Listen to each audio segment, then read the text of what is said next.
भारताचा जुना मित्र असलेल्या मालदीवशी भारताचे असलेले संबंध हे गत काही दशकांपासून सातत्यानं चढ उतार अनुभवत आहेत.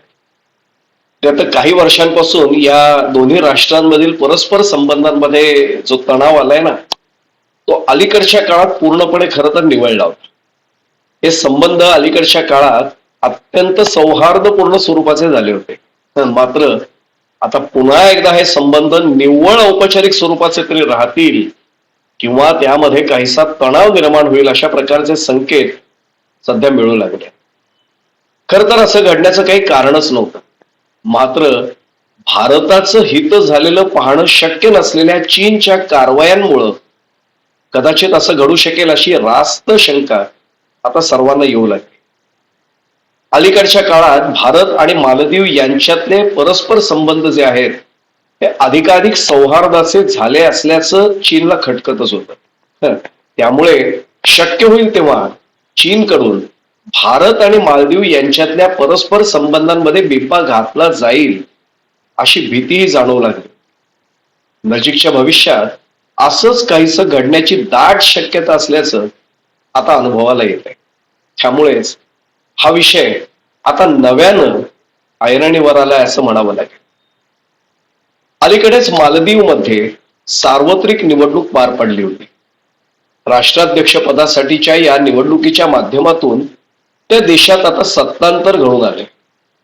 खर तर ही सार्वत्रिक निवडणूक हा मालदीव देशामधला एक अंतर्गत विषय होता. ती त्या देशांतर्गत एक घटना म्हणावी लागेल, मानावी लागेल. मात्र या निवडणुकीच्या निकालाकडे भारताचंच नव्हे तर भारतासह जगातल्या अनेक राष्ट्रांमधल्या आणि त्यातही विशेषत्वानं आशिया खंडातल्या नागरिकांचं लक्ष केंद्रित झालं होतं. मालदीव मधल्या या निवडणुकीच्या निकालाकडे मालदीव मधील नव्या सरकारची भारत आणि चीन यांच्याबाबतची भूमिका नेमकी कशा स्वरूपाची असेल या दृष्टीनेही त्याकडे पाहिलं जात होतं. दक्षिण आशियातल्या देशांमधल्या निवडणूक निकालांचे परिणाम हे अलीकडच्या काळात भारत आणि चीन यांच्यातल्या संबंधांवर होत असल्यामुळे हे असं घडणं अगदी स्वाभाविकच म्हणावं लागेल. मालदीवच्या राष्ट्राध्यक्ष पदासाठीच्या निवडणुकीच्या दुसऱ्या फेरीमध्ये डॉक्टर मोहम्मद मोइज्जो यांनी मावळते राष्ट्राध्यक्ष इब्राहिम सोलिह यांचा 18,000 मतांनी पराभव केलाय. मालदीवची लोकसंख्या जेमतेम 4 लाख एवढीच आहे आणि मतदारांची संख्या 2,82,000 इतकी आहे. त्यातल्या सुमारे 85% मतदारांनी 187 बेटांवर पार पडलेल्या मतदान प्रक्रियेत भाग घेतला होता. या निवडणुकीत डॉक्टर मोइज्जो यांना 54% तर मावळते राष्ट्राध्यक्ष सोलिह यांना 46% एवढी मतं मिळाली. साहजिकच यावेळी मालदीवमध्ये निवडणुकीनंतर आता सत्तांतर घडून आले. या आधीच म्हटल्याप्रमाणे मालदीव मधील सत्तांतराचा भारताशी अत्यंत जवळचा खूप निकटचा असा संबंध असतो, ही बाब लक्षात घ्यावी लागते. नवनिर्वाचित राष्ट्राध्यक्ष मोहम्मद मोइज्जो यांनी यावेळच्या त्यांच्या निवडणूक प्रचार मोहिमेत इंडिया आउट याचीच विशेषत्वानं घोषणा केली. आपण राष्ट्राध्यक्ष झाल्यास मालदीव मधून भारतीय लष्कर म्हणजे भारतीय सैन्य हटवण्याचं आश्वासन त्यांनी मालदीवच्या मतदारांना या निवडणुकीच्या माध्यमातून दिलं होतं. मावळते राष्ट्राध्यक्ष इब्राहिम मोहम्मद सोलिह यांचं त्यांच्या कार्यकाळातलं परराष्ट्र विषयक धोरण जे आहे हे भारत धार्जिणं असल्याचा आरोप हाच खरं तर मोइज्जो यांच्या यावेळच्या प्रचाराचा मुख्य मुद्दा राहिला होता. भारतीय लष्कराची मालदीव मधील उपस्थिती हा मालदीवच्या अखंडतेला आणि सार्वभौमत्वाला धोका आहे आणि त्यामुळे भारतीय सैनिकांना माघारी पाठवण्याला आपलं सर्वोच्च प्राधान्य असेल अशी अत्यंत उघड घोषणा मोइज्जो यांनी निवडणुकीच्या प्रचार मोहिमेच्या काळात केली होती. खरं तर त्यांच्या याच आश्वासनावर विश्वास ठेवून मालदीवच्या मतदारांनी यावेळी मोइज्जो यांना आपला कौल दिला असल्याचं अगदी स्पष्ट झालं. मोइज्जो यांनी यावेळी ही निवडणूक जिंकण्यासाठी भारताच्या बाबत किंवा भारताविषयी आपल्या देशातल्या मतदारांच्या मनात जाणीवपूर्वक गैरसमज निर्माण करण्याची व्यूहरचना अवलंबली होती आणि त्यात त्यांना यशही मिळालंय असं म्हणावं लागेल. भारतानं मालदीवमध्ये बांधलेल्या पोलीस अकादमीच्या माध्यमातून मालदीव मधल्या भारतीय नागरिकांची संख्या वाढवण्यात येईल. मालदीव मधलं भारतीय सैन्य, त्याची जी तुकडी आहे, या तुकडीमुळे देशाच्या अंतर्गत धोरणामध्ये ढवळाढवळ होत आहे, अशा प्रकारचे आरोप मोइज्जू यांनी यावेळी जाणीवपूर्वक केले. मालदीवच्या मतदारांच्या मनात भारताविषयी निर्माण झालेल्या या नकारात्मकतेमुळे भारतीय परराष्ट्र विषयक धोरणासमोर आता फार मोठं आव्हान निर्माण झालंय आणि त्यातून भारत सरकारकडून नेमका कसा मार्ग काढला जाईल, हा आंतरराष्ट्रीय अभ्यासकांसाठी सुद्धा आता आत्यंतिक औत्सुक्याचा विषय ठरलाय, यात काही शंका नाही. मावळते राष्ट्राध्यक्ष सोलिह यांच्या भारत प्रथम या धोरणाला मुइज्जू यांच्या पीपल्स नॅशनल काँग्रेस पक्षानं भारत चले जाओ, इंडिया आउट अशा घोषणांनी प्रत्युत्तर दिलं होतं. प्रारंभी या आंदोलनाचा प्रभाव हा केवळ देशाची राजधानी असलेल्या मालेपुरता मर्यादित राहिला होता, कारण मुइज्जू हे स्वतः मालेचे महापौर झाले होते. मात्र अल्पावधीतच हा विषय मालदीवच्या अन्य बेटांवरही जाऊन पोहोचला. मालदीवमध्ये झालेल्या आंदोलनात भारताच्या राष्ट्रध्वजाचाही यावेळी अपमान करण्यात आलाय. याच आंदोलनाचा परिणाम मतदानावर होऊन मालदीवमध्ये यावेळी सत्तांतर घडून आले हे लक्षात येतं. मुळात मुइज्जू हे मालदीवच्या राजकीय क्षेत्रातलं एक जुनं व्यक्तिमत्व आहे. 45 वर्षांचे मुइज्जू हे मालदीवचे 5वे राष्ट्रपती मोहम्मद वहीद यांच्या सरकारमध्ये गृहनिर्माण मंत्री म्हणून कार्यरत होते. सन 2013 मध्ये मालदीवमध्ये घडून आलेल्या सत्तांतरानंतर अब्दुल्ला यामीन हे राष्ट्राध्यक्ष झाले होते. त्यांच्या सरकारमध्येही त्यांना नेमकं तेच मंत्रिपद देण्यात आलं होतं. पुढे यामीन यांनी आपल्या जुन्या प्रोग्रेसिव्ह पक्षापासून स्वतंत्र होऊन पीपल्स नॅशनल काँग्रेस या नवीन राजकीय पक्षाची स्थापना केली होती. त्यांनी सन 2019 मध्ये मुइज्जू यांना या पक्षाच्या उपाध्यक्षपदी नियुक्त केलं होतं, नेमलं होतं. व्यवसायानं सिव्हिल इंजिनियर असलेल्या मुइज्जू यांना सन 2021 मध्ये मालदीवची राजधानी असलेल्या मालेच्या महापौर पदाची सुवर्ण संधी मिळाली. तेव्हापासून खरं तर त्यांची लोकप्रियता ही सातत्यानं आणि अधिकाधिक प्रमाणात वाढतच गेली. भ्रष्टाचाराच्या आरोपांमुळे सध्या कारावासात असलेल्या अब्दुल्ला यामीन यांच्या अनुपस्थितीत पीपल्स नॅशनल काँग्रेस या त्यांच्या पक्षाच्या वतीनं मुइज्जू यांना राष्ट्रपती पदाचं उमेदवार म्हणून घोषित केलं गेलं. अत्यंत महत्वाकांक्षी असलेल्या मुइज्जू यांनी आपल्याला मिळालेल्या या संधीचा यावेळी पुरेपूर लाभ करून घेतलाय हे सर्वांच्या लक्षात आलंय. मालदीवचं सत्ताकारण हे अलीकडच्या काळात आलटून पालटून भारत आणि चीन यांच्याशी कोणत्या ना कोणत्या कारणास्तव निगडीत राहिलेलं हेही लक्षात येतं. सन 2008च्या आधी मालदीवमध्ये मौमून अब्दुल गयूम यांची सत्ता होती. त्या काळात मालदीवनं संतुलित स्वरूपाचं धोरण स्वीकारलं होतं. गयूम यांनी उघडपणे कोणत्याही देशाचं तेव्हा समर्थन केलेलं नव्हतं. मात्र सन 2008 मध्ये मोहम्मद नशीद हे मालदीवचे राष्ट्राध्यक्ष झाले आणि तेव्हापासून मालदीवनं भारताकडे आपला कल असल्याचं अगदी उघडपणे घोषित केलं होतं. एवढंच नव्हे तर नशीद यांनी त्यावेळी उघडपणे चीनवर टीकाही केली होती. सन 2013 पासून मात्र मालदीवचं परराष्ट्र विषयक धोरण पूर्णपणे पुन्हा बदललं. तेव्हा अब्दुल्ला यामीन हे राष्ट्राध्यक्ष पदावर विराजमान झाले होते. त्यांचा कल हा उघडपणे चीनकडे होता. विशेष उल्लेखनीय बाब अशी की सन 2012 पर्यंत मालदीवमध्ये चीनचा दूतावासही नव्हता. मात्र यामीन यांच्या एका निर्णयामुळे ही परिस्थिती रातोरात पूर्णपणे बदलली. माले ते हुल हुमाले या बेटांना जोडणाऱ्या 2.1 किलोमीटर लांबीच्या 4 पदरी पुलाच्या उभारणीसाठी यामीन यांनी चीनकडून तब्बल $200 दशलक्ष एवढं आर्थिक सहकार्य त्यावेळी मिळवलं. यामीन यांनी चीनशी त्यावेळी मुक्त व्यापार करारही केला.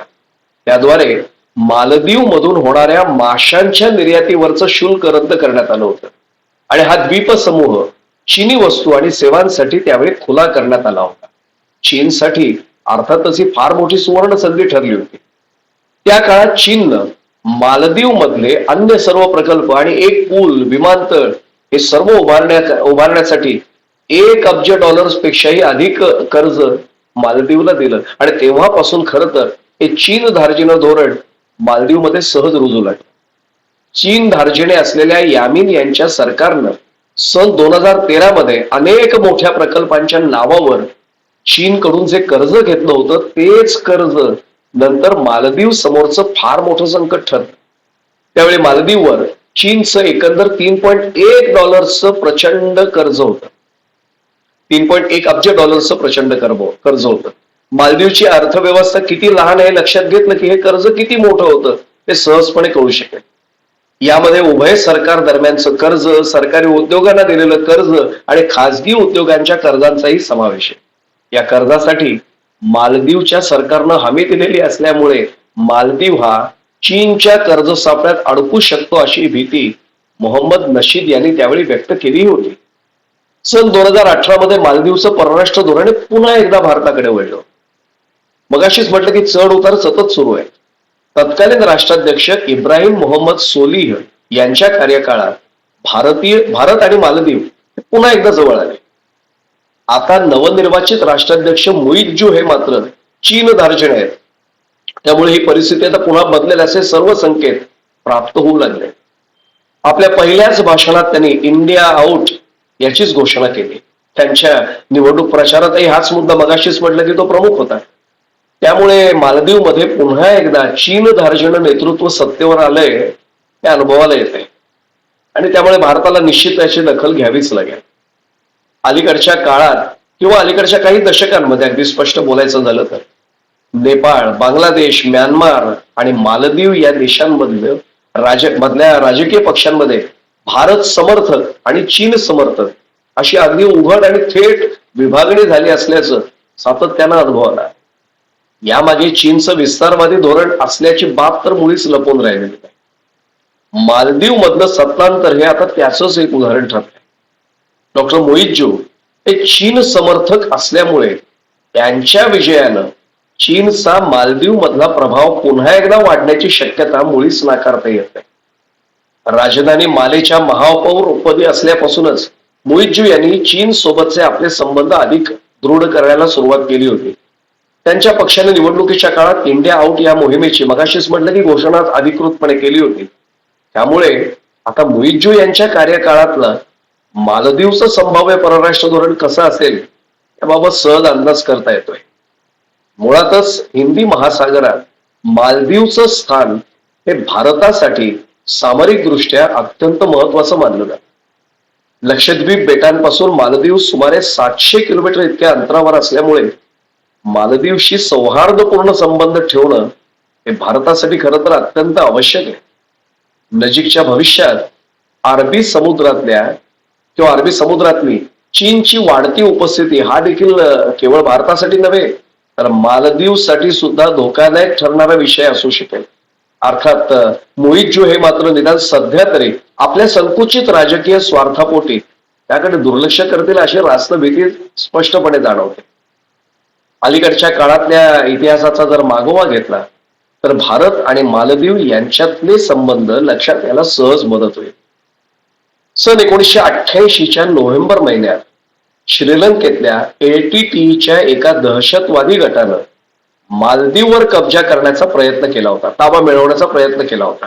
मात्र त्यावेळी भारतानं तात्काळ ऑपरेशन कॅक्टसच्या माध्यमातून 1600 पॅराशूटधारी सैनिकांना मालदीवला पाठवलं होतं आणि तत्कालीन राष्ट्राध्यक्ष मौमून अब्दुल गयूम यांचं सरकार वाचवलं होतं.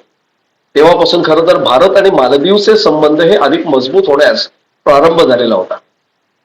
सन 2004 मध्ये सुनामीने मालदीवला जोरदार तडाखा दिल्यानंतर सर्वप्रथम भारतानंच मालदीवला मदत केली होती याचंही स्मरण होतं. सन 2014 मध्ये मालदीवचा जलशुद्धीकरण प्रकल्प बिघडल्यावर भारतानं मोठ्या जहाजांमधून मालदीवला गोड्या पाण्याचा पुरवठा केला होता.